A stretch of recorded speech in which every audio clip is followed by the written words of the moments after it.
क्या कभी ऐसा हुआ है कि तुम किसी चीज़ के लिए बहुत मेहनत करते हो, perfect planning, sincere execution, intentions भी अच्छे होते हैं, फिर भी रिजल्ट जो तुम एक्सपेक्ट कर रहे हो वो नहीं मिलता, और फिर तुम देखते हो किसी दूसरे को, तुम्हारा फ्रेंड या रिलेटिव या और कोई जानने वाला जो शायद तुम्हारे जितना कैपेबल नहीं है या फिर उसने तुम्हारे जितने एफर्ट नहीं करी है, फिर भी उसका रिजल्ट तुमसे बेटर है। फिर तुम सोचते हो कि शायद मेरे में कोई कमी है, आई एम लैकिंग समथिंग, या फिर तुम्हें लगता है कि उसने कुछ स्पेशल किया होगा।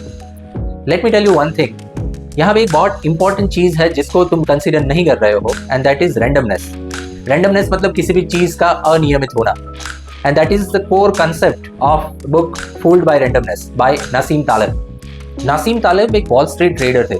ही spent years in stock market trading, उन्होंने काफ़ी फॉर्च्यून भी बनाया, but at the same time he observe कि काफ़ी सारे ट्रेडर्स अपने सक्सेस को ओवर एस्टिमेट करते थे।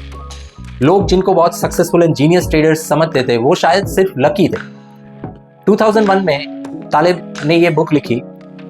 उस टाइम पे फाइनेंशियल मार्केट में इंसैनिटी पीक पे थी, इंटरनेट बबल बर्स्ट हो चुका था, और तालेब ने देखा कि काफ़ी सारे लोग जिनकी प्रेडिक्शंस गलत हो रही है फिर भी वो अपने आप को बहुत कॉम्पिटेंट समझ रहे थे। ये बुक का सेंट्रल फिलॉसफी यही है कि हम लोग रैंडमनेस को मिस इंटरप्रेट करते हैं।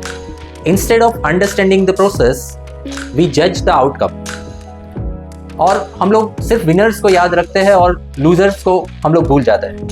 तालेब ने इस बुक में एक बहुत इंटरेस्टिंग कॉन्सेप्ट एक्सप्लेन किया है, and that is survivorship bias. मानो कि 100 हिरणों का एक झुंड जंगल में जा रहा है और एक शेर ने उन पे अचानक से अटैक कर दिया, तो सारे हिरन अपनी जान बचाने के लिए भागने लगे और कोई एक हिरन शेर के जबड़े में आ गया। तो क्या इसका मतलब ये है कि जो पकड़ा गया वो हिरन बाकी सारे हिरनों से कम तेज था?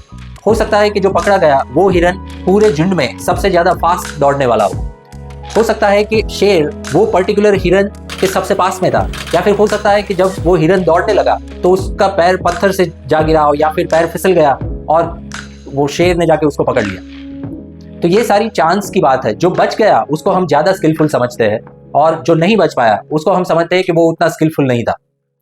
ये सेम कॉन्सेप्ट को बिजनेस में भी अप्लाई कर सकते हैं।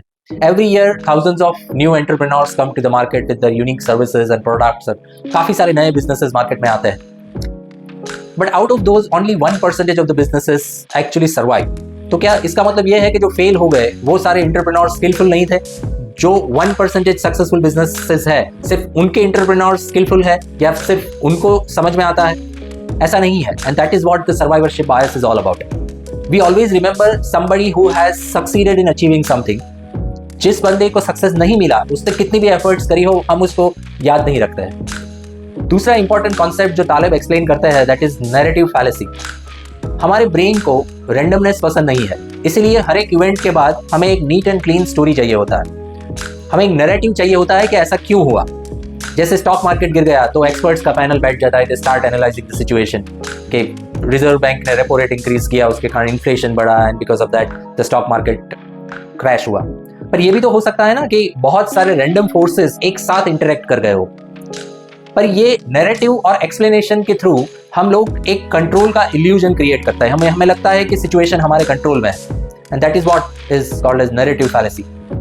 तालेब डिसीजन वर्सेस आउटकम पे भी बात करते हैं। ये दोनों अलग चीजें हैं। हो सकता है कि गुड डिसीजन में लीड टू बैड आउटकम और अ बैड डिसीजन में lead to good outcome. It all depends on the probability, it all depends on the chances. कोई एंटरप्रेन्योर अगर बिजनेस चालू करता है और अगर वो बिजनेस फेल हो जाता है तो लोगों को लगता है कि ये गलत डिसीजन था, पर हो सकता है कि डिसीजन सही था पर सर्कमस्टेंसेस बिजनेस के फेवर में नहीं थे। पर ऐसा कोई नहीं सोचता है, लोगों को लगता है कि it was a wrong decision. और सिमिलरली अगर कोई गैम्बलिंग करके या कोई लॉटरी खरीद के अगर पैसा कमा लेता है, लाखों रुपए भी कमा लेता है, तो उसको हम स्मार्ट डिसीजन नहीं बोलेंगे। ये चीज़ समझना बहुत इंपॉर्टेंट है कि outcome and decision both are different things. क्या इसका मतलब ये है कि हमें मेहनत करनी छोड़ देनी चाहिए? अगर सब कुछ प्रोबेबिलिटी का खेल है और चीज़ें बाय चांस होती है तो क्या मेहनत करना बेकार है? बिल्कुल नहीं। एफर्ट प्रोबेबिलिटी चेंज करता है, गारंटी नहीं देता है। लाइफ एक डिस्ट्रीब्यूशन है, इक्वेशन नहीं है। मेहनत करने से सक्सेस मिल ही जाएगा ऐसी सर्टेनिटी नहीं है, पर मेहनत ना करने से फेलियर का रिस्क एक्सपोनेंशियली बढ़ जाता है। तालेब एफर्ट को रिजेक्ट नहीं करते, तालेब सर्टेनिटी के इल्यूजन को रिजेक्ट करते हैं।